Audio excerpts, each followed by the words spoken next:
Please keep me. I can sew. I can give you sons too," she begged the haunted bounty hunter in Deadwood. Deadwood, Dakota Territory, 1876. The sun, a bruised and angry orange, bled across the horizon, painting the sky with the colors of a fresh wound. Below, the town of Deadwood was a festering scar on the earth, a place where the dust of 1,000 lost souls clung to every boot and coat. The air tasted of whiskey and regret, and the gnawing loneliness that had become my constant companion was a cold, hard stone lodged in the hollow of my chest. For years, I had been riding a long, desolate trail, each new town a grim reminder of the one I had left behind. A life of warmth and laughter I had traded for a ghost's existence. I was a man with no name, just a shadow on a tired horse, haunted by the memory of a wife whose laugh was now a silent echo in a quiet world, and a little girl whose hand had been too small for me to hold on to forever. I had nothing left to lose, not even the shame that should have burned in my gut from the things I had to do just to keep myself alive. I was sitting in the corner of the saloon, the only place in this cursed town where a man could find a few moments of forgetful peace. I didn't see him until he slid into the chair opposite me, his shadow falling over my whiskey. His voice, a low rasp, cut through the noise. "I've got a job for you, Cole. The kind of job that'll either get you rich or get you buried." I didn't look up, just took a slow sip of the cheap liquor. Another bounty, another life to take, another face to forget. This was my life now, a predictable cycle of violence and emptiness. I was ready to refuse, ready to retreat back into the hollow of my own solitude. But then he spoke again, and what he said next was a jolt of ice water that went straight to my heart. "It's about a little girl, my little girl." My hand, resting on the hilt of my pistol, tensed. My body, which had been numb for so long, suddenly felt a jolt of something I hadn't felt in years, a flicker of fear, a spark of hope. The man's words had landed like a bullet, hitting a part of me I thought was long dead. This wasn't just another bounty. This was a direct challenge to the quiet, dusty world I had built around my grief. I had a choice to make, one I had to make right now. I could stand up and walk away, leaving this man and his daughter to their grim fate, or I could, for the first time in a decade, stop running. I looked up, meeting his eyes, and with a voice that felt rusty from disuse, I asked, "What about her?" The hunt was on, and this time I wasn't just riding for a bounty. I was riding for a reason. If you enjoy the story, hit that subscribe button right away. And if you don't, then just hit the like button anyway to keep more Wild West love stories coming. My life, if you could call it that, had become a series of transactions. A life for a life, a coin for a sin. It was easier that way, to see everything in terms of dollars and cents, rather than the faces of the men I brought in, or the memories I tried so hard to bury. So when the notice went up on the saloon wall, I barely gave it a second glance. The usual. A reward for a bank robber named Silas Slick Miller, a man with a reputation for disappearing into the shadows like a wisp of smoke. But what caught my eye, what pulled me out of my weary numbness, was the small, barely legible note at the bottom. Sketches available from the witness, a woman known as Elara Vance, currently held at the Rusty Spade Saloon. The Rusty Spade was the heart of Deadwood's sickness. It was run by a man named Alistair Finch, a monster in a fine suit who dealt in human misery the way other men dealt in cards. He had a reputation for finding people with unique talents and exploiting them for profit. And the mention of a woman with a gift for sketching a bank robber told me everything I needed to know. Finch had her, and he wasn't going to let her go easily. The reward for Miller's capture was a handsome one, enough to let me drink my memories into oblivion for a month, maybe two. And if the sketches were as good as the notice claimed, they would be my best lead yet. I made my way through the dusty streets, the sun beating down on my hat like a hammer. The Rusty Spade was a two-story building of rough-hewn timber, its windows dark and unwelcoming. I spotted Finch immediately. He was sitting at a table in the back, a smug look on his face as he surveyed his kingdom. "Well, well, if it ain't Jack Cole," he said, his voice a low, oily rumble. Come to buy yourself a piece of merchandise?" I ignored his taunt. "The woman," I said, my voice low and flat. "I need to see her." Finch's laugh was a wheezing, unpleasant sound. "The woman? You mean the little bird who can draw like an angel? She ain't for sale, not to you anyway. She's far too valuable." He took a long drag from his cigar, blowing smoke into my face. "But I hear you're looking for Silas Miller, and I hear you're good at what you do." I kept my eyes on him, saying nothing. He was playing a game, and I had no interest in playing along. "I have something that might interest you," he continued, leaning forward. "A drawing of Miller, so accurate it'll get you the bounty in half the time. And she's got more where that came from. A talent like that, it's a rare thing, don't you think?" He gestured toward a small, roped-off area in the corner of the saloon. And there, sitting on a wooden crate, her hands tied loosely in front of her, was a woman. She was a vision in a world of decay, a splash of color in a world of dust and rust. Her dark hair was tangled, and her dress was stained, but she held herself with a quiet dignity that was impossible to miss. Her eyes, the color of a summer sky just before a storm, were fixed on me, not with fear, but with a burning defiance. It was as if she was daring me to see her as something more than just another piece of property to be bought and sold. I felt a pang of something I hadn't felt in a long time. It was a faint stirring of humanity, a flicker of light in the darkness I had lived in for so long. She wasn't just a commodity. She was a person who had seen things, endured things, and still, somehow, refused to break. I knew then that I couldn't just walk away with a drawing and leave her to this fate. This was a place where a woman's soul was not for sale, but for consumption. And this woman, this fragile, defiant woman, had a soul that was worth more than all the gold in Deadwood. "The deal," I said, my voice cutting through the raucous noise of the saloon. "What do I have to do to get her?" Finch smiled, a cruel, triumphant grin that didn't reach his eyes. "You don't just get her, Jack. You buy her. We're having a little auction, the drawing of Miller, and a chance at a fortune of your own, all for the highest bid. Don't worry, I've already set a ridiculously high reserve. But I'm sure for a bounty hunter like you, it's worth the price of a woman who can sew and give you sons too." He laughed, and the men around him joined in, their eyes moving over Alara, like they were vultures circling a dying animal. The thought of that disgusted me to my core. I looked at Alara, and she looked at me. Our eyes locked in a silent conversation. I saw her desperation, her fear, her defiance, and in her eyes, I saw an echo of my own loneliness. I knew that whatever happened next would determine not just her fate, but my own. I had come for a drawing, a piece of paper, but now I was fighting for something more. I was fighting for a chance at redemption, a chance to stop being a ghost and start being a man again. I was willing to pay any price to get her out of that hellhole, to get her away from the likes of Alistair Finch and his kind. By nightfall, the room went black, someone pulled the fire bell, a lamp crashed, and we were gone. A single night can feel like an eternity, especially when you're riding away from everything you've ever known. The dust of Deadwood still clung to us like a curse, coating our clothes, our hair, even our lungs with its bitterness. That place was behind us now, but its shadow seemed to ride with us, heavy and unwelcome. The silence between us was just as suffocating, weighted by the secrets we both carried, secrets too sharp and painful to put into words. We rode for hours without speaking. The only sounds were the creak of leather saddles, the faint jangle of bridles, and the rhythmic beat of our horses' hooves pounding against the hard-packed earth. I kept my gaze locked on the horizon, my fingers never straying far from the worn handle of my revolver. Out here, in the endless wilderness of the West, danger could rise from behind a rock, a canyon wall, or even the sky itself.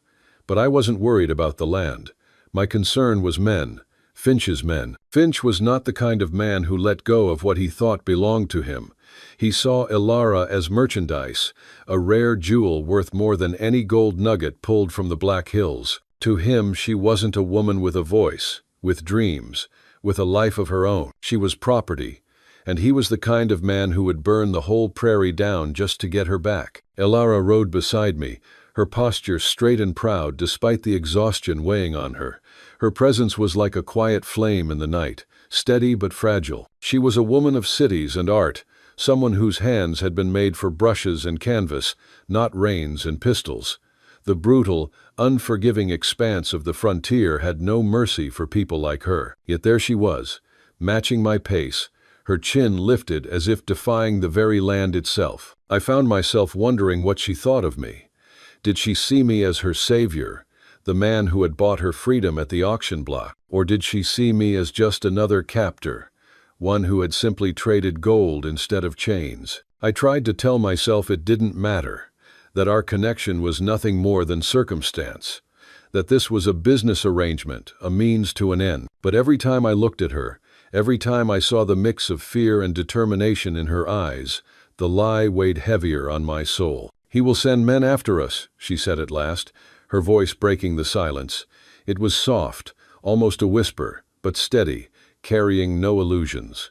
"I know," I replied, my tone rough and clipped. "They'll be here soon. We need to make it to the canyons before dawn." Avru.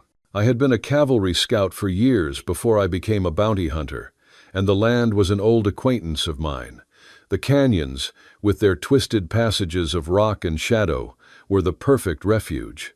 A man could vanish there for days, even weeks, if he knew the trails well enough. I prayed my memory of the terrain was sharp enough to outwit Finch's hired killers. As the sun began its slow descent, the horizon lit up in defiant streaks of orange, purple, and blood red. It was a sky that felt almost like a warning. A painter's last stroke before night consumed everything. When we reached a secluded creek, our horses, bone-weary and thirsty, bent their heads eagerly to drink. I slid off my saddle and offered Ilara a hand. For a brief moment, her small palm rested against mine. The contact was fleeting, but it sent a strange jolt through me, like lightning striking a dead tree, sparking something long thought, lost. She was unlike any woman I had known on the frontier. The saloon girls hardened by whiskey and despair, the widows clinging to survival, the desperate mothers pulling wagons west, none of them were like her. Ilara carried fragility and strength in equal measure, a flower blooming stubbornly in a garden of thorns. "We will rest here," I said, stripping the saddles from the horses with practiced ease. "Eat and drink. The night will be long." I handed her dried jerky and my canteen. She accepted both, her gaze lingering on me in the firelight. "Why did you do it?" she asked finally, her tone cautious, but curious. "You didn't have to pay all that gold. You could have just taken the sketches and left." The flames crackled as I stared into them, the memories of my past swirling like smoke. "That's what I came for," I admitted, the words heavy on my tongue. "But when I saw you, I couldn't. I didn't know how to explain the feeling. It wasn't pity. It wasn't duty. It was something deeper, stranger, like finding a spark in the ashes of a long-dead fire." She had stood on that platform, eyes defiant despite the chains. "That fire reminded me of the man I had once been. I saw something in you," I continued, my voice quieter now. "A woman who refused to break. The same fire I used to have." My throat tightened as the old grief surfaced. "I lost everything once. My wife, my daughter. A fever took them both, left me with nothing but a rifle and a thirst for vengeance. Hate kept me alive, but it's an empty life." Ilara's expression softened. Slowly, hesitantly, she reached out and touched my arm. Her fingers were gentle, but her words struck like a hammer against the walls I had built. "You're not empty, Jackson, just broken. Like a piece of art that's shattered but can still be pieced back together." He swallowed hard. No one had spoken to me like that in years, not with pity, not with fear, but with understanding. She wasn't looking at the bounty hunter, the scarred man with a gun. She was looking at Jackson, the man who had once loved, who had once lived. "Tell me about your art," I said suddenly, desperate to shift the weight of the conversation. She smiled then, a small, wistful smile that softened her face in the firelight. "My father was a diplomat. We traveled across oceans, through grand cities and quiet villages. He always told me the most beautiful things weren't in palaces or museums, but in the faces of the people we met, in the stories their eyes carried." She paused, her gaze distant. "I paint not just what I see, but what I feel, the joy, the sorrow, the loneliness. Out here in the West, I thought I would find inspiration, a story worth telling, and I did. Just not the one I expected. No." Her voice trembled slightly, and I knew she was thinking of the ambush, the bandits, and the cruel fate that had nearly ended her story on an auction block. Yet even in her pain, she spoke with hope, with resilience. Elara saw the world not in black and white, predator and prey, but in shades of color I had long forgotten existed. "We need to move," I said after a long silence, the practical side of me shoving down the warmth she had kindled. "They'll be hunting us before the stars fade." We mounted again and rode into the night. The prairie stretched before us, endless and silent except for the steady rhythm of our horses. The sky glittered with stars, indifferent to the struggles of men and women below. And yet, for the first time in years, I didn't feel entirely alone. As the hours dragged on, I found my eyes straying to Elara more often. I began to see her not just as someone to protect, not just as a responsibility bought with gold, but as something else, someone who could stand beside me, not behind me. She was clever, asking sharp questions about the land, noticing details most tenderfoots would have missed. She was resourceful too, rationing water, adjusting her saddle without complaint, refusing to let weakness show. She was no longer the helpless captive I had pulled from Deadwood. She was proving, mile by mile, that she could endure this cruel land. And with each passing moment, I began to wonder if perhaps I wasn't just carrying her to safety, perhaps she was carrying me too, in her own way. We were two broken souls, bound not by chains or bargains, but by the unspoken understanding of loss and survival. She had lost her freedom, her dreams. I had lost my family, my fire. And yet, together, riding beneath the indifferent stars, we were forging something fragile and invisible, a thread of connection, stretched thin but unbreakable. For the first time in many years, I felt the faint stirrings of something I thought had died with my wife and daughter: hope. And though Finch's men would come, though the night promised danger and blood, I held on to that fragile thread, praying it would not snap before dawn. If you like Wild West love stories or Wild West stories, drop a bunch of 1 second and your place in the comments for the Wild West Love channel. Tell me where you're listening from so I don't feel so alone out here. We rode for 3 more days, the chase growing hotter with every passing hour. The horizon behind us seemed to burn with the fury of pursuit, and though the land stretched wide and endless, I could feel Finch's men closing in as surely as if they were breathing down our necks. They were like wolves, relentless, tireless, unforgiving, tracking our every move across the plains. I knew the tricks of this game. I knew the hidden trails, the dry creek beds, the places where a man could vanish without a trace. But Finch's men weren't greenhorn. They were seasoned, skilled, and determined, and worst of all, they knew me. They knew how I thought, the moves I was likely to make, and the traps I would set. It was a deadly game of cat and mouse, and one mistake, just one, would decide who lived and who ended up bleeding into the dust. By the time we reached the canyons, both our horses were lathered in sweat, their sides heaving from the long push.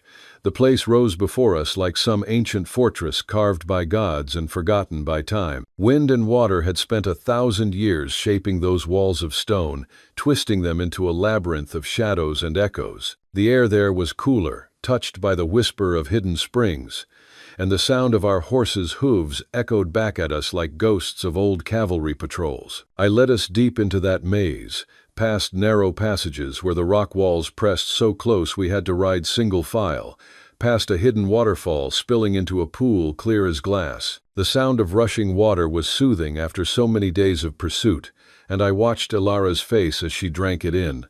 Her features were streaked with dirt and exhaustion, but her eyes widened in wonder. At last, we entered a secluded valley, invisible from the outside world, a place I had found years ago while scouting with the cavalry. Few men knew of it, and I had always sworn to keep it for myself, a secret sanctuary carved into the bones of the earth. But as I looked at Elara, I knew I had made the right choice in bringing her here. "We're safe for now," I said as I swung down and helped her dismount. My voice was rough with fatigue, but steady. They won't find us here. This is a place where a man can disappear from the world." She turned in a slow circle, taking it all in.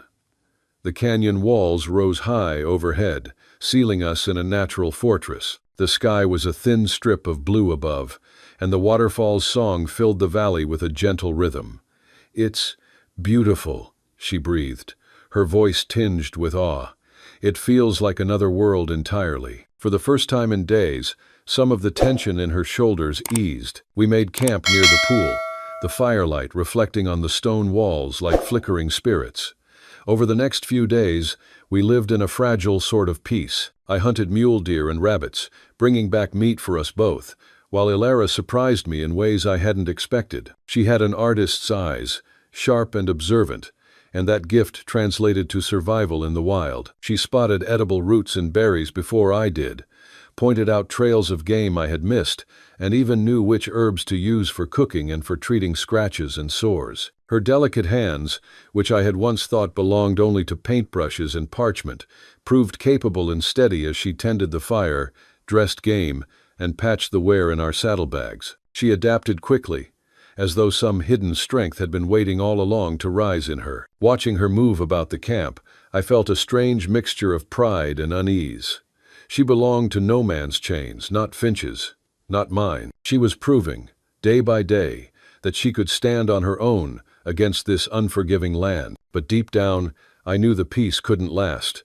It was an illusion, as fragile as smoke in the wind.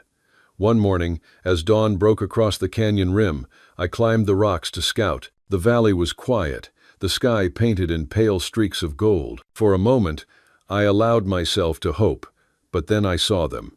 Finch's men. They were a handful of hard-eyed killers, camped at the canyon's mouth like vultures waiting for a dying beast to fall. Even from that distance, I recognized their posture alert, restless, hungry for blood. They were trackers, every one of them, and they were determined. My stomach turned cold. The game was on again. I returned to camp, my boots crunching on loose gravel, my mind already racing through possibilities. Ilara looked up from the fire, reading the answer in my face before I even spoke. "They're here," I said, the words like iron in my mouth. "They've found us." Her face went pale, but not weak. That fire I had first seen in her eyes on the auction block, when she refused to break, was there again. "What do we do?" she asked. Her voice did not shake. I had prepared for this moment. I had set traps, hidden tripwires, and planned routes through the narrowest passages. It wasn't much, but it was something. "I'll draw them in," I told her, tightening my grip on the rifle. "Lead them through the narrows. Their numbers won't matter in tight spaces. You stay here, near the fire. If it goes wrong, you run." But Ilara's hand shot out, gripping my arm. "No," she said, her voice fierce. Her eyes locked with mine, blazing with defiance. "You won't face them alone. I won't let you. I can help. I'll watch your back." I froze. For years I had lived like a lone wolf, trusting no one but myself. To rely on another person, especially her, felt dangerous. Yet in her eyes, I saw no fear, only loyalty and courage. She wasn't asking. She was telling me she would stand with me, no matter the cost. I couldn't deny her. Not anymore. The first shot rang out just past midday, echoing like thunder through the stone halls of the canyon. I crouched behind a jagged boulder, my rifle trained on the narrow entrance. A burly brute with a scar over his eye crept forward, his pistol raised. I squeezed the trigger, and he dropped with a grunt. Then the others poured in, guns blazing. The canyon erupted into chaos, the sound of lead striking stone, the acrid smell of powder filling the air. I moved like a shadow, slipping from rock to rock, striking fast and vanishing before they could pin me down. My traps caught 2 men, snapping ropes and hidden pits, buying us precious seconds. But they were relentless, pressing closer with each passing moment. A cry pierced the gunfire. I spun around, and my blood ran cold. One of Finch's men, a wiry weasel with a cruel smile, had found Ilara. He had his arm wrapped around her, his pistol aimed squarely at my chest. "Drop it, Jack," he snarled, "or the lady gets a bullet in the head." For the first time in years, I felt true panic. I was cornered, trapped, helpless. But then Alara did something I hadn't expected. She didn't scream. She didn't beg. Instead, she drew in a sharp breath, and with her free hand, she pulled a shard of sharpened flint from her pocket. In one swift motion, she slashed across his hand. The man howled, his grip loosening. I fired. The shot echoed like judgment, and the man dropped lifeless to the canyon floor.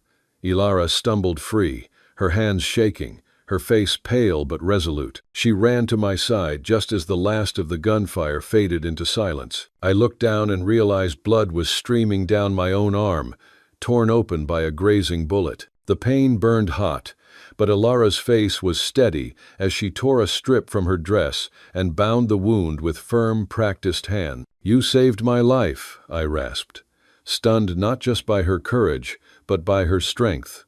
"You risked everything." She met my gaze, her eyes shining with a mixture of fire and tenderness. "We're in this together, Jackson," she said quietly but firmly. "We face this together." And in that moment, something inside me shifted. This wasn't about gold anymore, or debts, or even survival. This wasn't a rescue. This wasn't a transaction. It was something else, something fragile and dangerous and real. A bond forged in the crucible of blood and fire. We stood together in that canyon, surrounded by silence and the bodies of the men who had hunted us. I knew then what Alara already understood. There was no going back.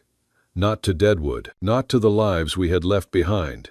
Whatever came next, it would be together. We would ride north, away from the ashes of our pasts, into lands unknown, searching for peace and freedom in a world that offered little of either. But we would search together, and for the first time in years, I believed it was possible. Hey there, friend, take a moment and get yourself a full glass of water.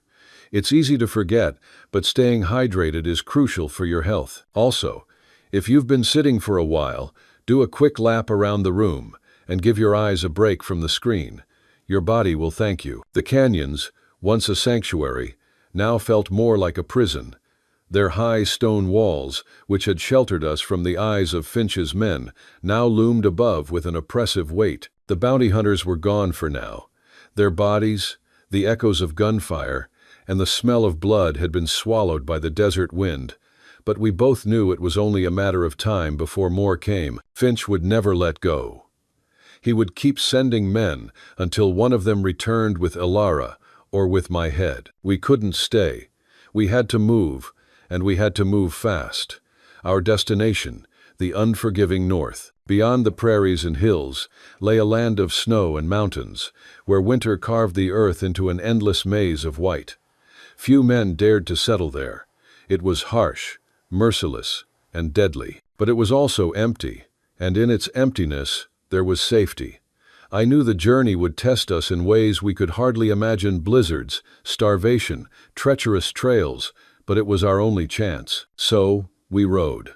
Days stretched into weeks, the landscape shifting like scenes in a cruel theater. The dusty plains gave way to rolling hills, then forests of pine, and finally to the snow-draped peaks of the high country.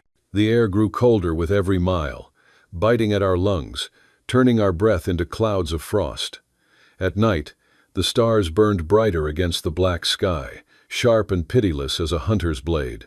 Alara surprised me every step of the way. A woman of cities, raised on art and diplomacy, she endured the hardships of the trail with a resilience that humbled me. She braved the freezing nights without complaint, rode long hours through the mountains without faltering, and met each day's uncertainty with quiet strength. Wrapped in furs too large for her frame, she looked fragile, almost out of place against the raw wilderness, but her spirit was iron. She was a warrior in a dress, her resolve as strong as any man I had ridden with in the cavalry. One evening, after a long day of pushing through snow that reached our horses' bellies, we made camp in a crude shelter of pine branches and hides. The wind howled outside like a pack of wolves, its icy breath sneaking through every gap in our meager walls.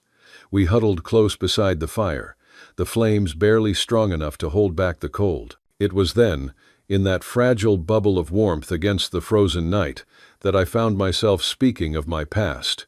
Words I had kept buried for years spilled out. I told her of Clara, my wife, whose laugh had once been the music of my days, and of Sarah, our little girl with eyes as blue as spring skies. I told her about the fever that swept through our town, stealing them both in a single cruel week, leaving me in a house that echoed with silence. I told her how I had become a ghost after that, wandering battlefields and backwater towns, a hollow man driven only by vengeance and survival. The words burned as they left my throat, heavy as stones I had carried too long. But with Ilara, they came easier than I expected, as if she had been waiting to hear them all along. I thought I would never be whole again, I confessed, staring into the fire until the flames blurred in my vision. I thought a part of me died with them, that I was doomed to walk this earth as nothing more than a shell, a ghost haunting a world that no longer had a place for me. In the flicker of the firelight, her hand found mine. Her fingers were cold, but the touch carried warmth deeper than any flame. "You're not a ghost, Jackson," she whispered, her voice steady, filled with a conviction I couldn't muster for myself. "You're a man who is healing. Healing takes time. It's not a destination you arrive at. It's a journey, and you don't have to walk it alone anymore." Her words pierced through the armor I had worn for years. For the first time since Clara and Sarah's graves faded behind me, I allowed myself to believe. I wasn't just surviving anymore. I was living again. And more than that, I was falling in love, slowly, inevitably, with the woman beside me. She had seen me at my worst, had walked through blood and snow with me, and still she chose to stay. A week later, the first snowstorm struck. At first it was beautiful, a gentle fall of white that covered the land in silence, softening the world into something almost pure. But beauty in the high country always carried danger. The storm grew, the flakes thickening into a blizzard that howled with a fury unmatched by gunfire. The wind cut like knives, driving snow into our faces, stealing our breath. The world shrank to a white void where we couldn't see more than a few feet ahead. Our horses stumbled through drifts that swallowed their legs, their bodies trembling with exhaustion. My hands were numb on the reins, my rifle frozen to its sling. I knew the truth: we couldn't last much longer. If we kept going, the storm would kill us. We would die out here.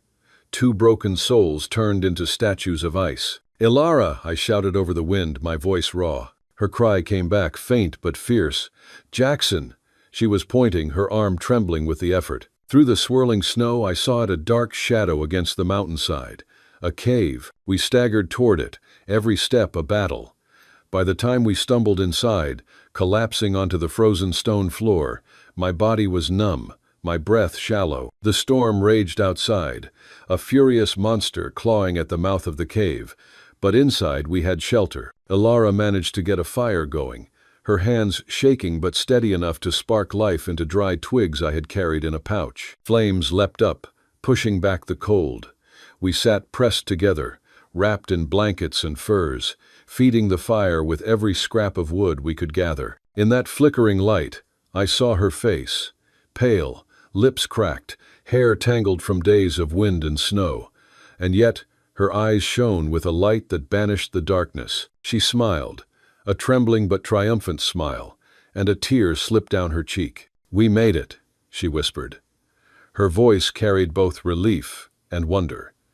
"We made it." "Oh?" Then she drew in a breath, as if gathering every ounce of courage she had. Her eyes found mine, and in them I saw fear, hope, and something deeper. "Jackson," she said softly, her voice breaking, "I have something to tell you. I'm pregnant." The words struck me like a thunderclap. For a moment, I couldn't breathe. My heart, long a cold stone inside my chest, suddenly pounded with a wild, frantic rhythm. Pregnant, a child, a son or daughter waiting to be born into this brutal world. My thoughts flashed back to Clara and Sarah, to the laughter that had once filled my home, to the graves I had left behind. For so long I had believed that part of my life was over, that I would never know it again. And yet here, in the arms of a woman I had met on a filthy auction block, life had found me once more. I reached for her, pulling her into my arms. She pressed her face against my chest, her tears dampening my shirt, and I held her as tightly as I dared. The storm outside roared on, furious and unending, But inside that cave, I felt something stronger than fear. Hope. We were alone, trapped in a cave with a storm that could last for days, maybe weeks. The fire was small, our supplies limited, and my body still bore wounds from the battle in the canyon. But none of that mattered. Not anymore. Because we weren't just running from death. We were running toward life. In the glow of the firelight, I found myself reaching for charcoal and scraps of parchment Alara had carried. My hands, scarred and clumsy from years of violence, began to move with a forgotten purpose. I sketched Clara's smile, Sarah's small hands. The memories I thought too painful to face, I began to draw, piece by piece, as if the act of shaping them onto paper could heal something inside me. And Alara, watching me with tired but tender eyes, tended the fire, mended my bandages, and pressed her hands against her belly with quiet reverence. She wasn't a replacement for the family I had lost. No. She was something far greater. She was the woman who had shown me that healing was possible, that broken men could still find love, that ghosts could find flesh again. She was the beginning of a future I had never dared to dream, and as the storm raged outside, I whispered a vow to myself. Whatever trials awaited us in the north, whatever dangers or losses, I would fight them all. For her, for our child, for the fragile but unbreakable hope that had taken root in the darkness of a cave. If you're watching on TV, don't hesitate, grab your phone and hit subscribe to my channel so you'll never miss out on our amazing characters. The winter in that cave was the longest and most profound journey of my life. Outside, the world was a white, silent wasteland. Inside, a new world was being born. The fire was our sun, and the stone walls of the cave were our fortress. Alara, with her painter's eye, saw beauty in the dancing shadows and the ancient carvings on the stone. I, a man of violence and a thirst for gold, began to see the world through her eyes. I learned to sketch, my calloused hands awkward at first as I tried to capture the grace of her face in the firelight. But with each stroke of charcoal, a part of my soul that had been dormant for so long began to awaken. I started with simple things, a mountain peak, a bird in flight. But soon, I found myself sketching the memories I had tried to bury. My wife's smile, my daughter's laugh. It was painful, but it was also a kind of healing. I was finally letting myself remember, and in remembering, I was letting go. Alara watched me, her eyes filled with a quiet understanding. She knew I wasn't replacing my past. I was simply learning to live with it, to carry the memory of my loved ones, not as a burden, but as a source of strength. The snow finally melted, and we emerged from the cave like people reborn. The world was a vibrant tapestry of green and gold, the scent of fresh earth filling the air. Alara was due soon, and we knew we had to find a safe place for her to give birth. We resumed our journey north, no longer as fugitives, but as a family with a purpose. The road was hard, but our love for each other, and the promise of a new life, gave us the strength to endure. We were no longer running from the past. We were riding toward a future. We found a new town, a new kind of town, far from the reach of Deadwood and the likes of Alistair Finch. It was a community built on a shared dream of freedom and a life without prejudice. There were people of all kinds here, from all walks of life, all united by the same desire for a second chance. We settled in, and a few weeks later, Alara gave birth to our son, a strong, healthy boy with her gentle eyes and my stubborn spirit. We named him Hope. If you've made it this far, I know you're a true fan of WWL. From the bottom of my heart, I wish your day is filled with health and happiness, and may a little stroke of luck find you in the next 15 minutes. Don't forget to share it with me in the comments. Hope, our son, was the perfect symbol of our journey, a living testament to our cowboy love stories. He was the future that had seemed impossible just a few months ago. A beautiful, perfect future that had grown from the ashes of a tragic past. I had lost everything once, but I had found so much more. I had found a family. I had found love. And most of all, I had found myself. I was no longer a ghost haunting a desolate landscape, but a man with a purpose, a future, and a heart full of Wild West love. My Wild West love story was not over.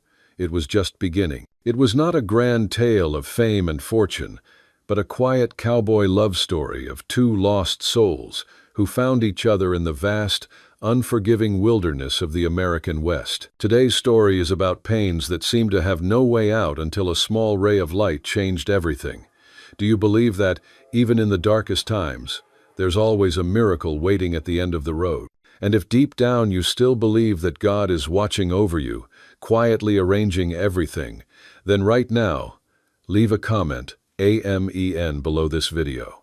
Because who knows, at the very moment you write it, a blessing may quietly find its way into your life.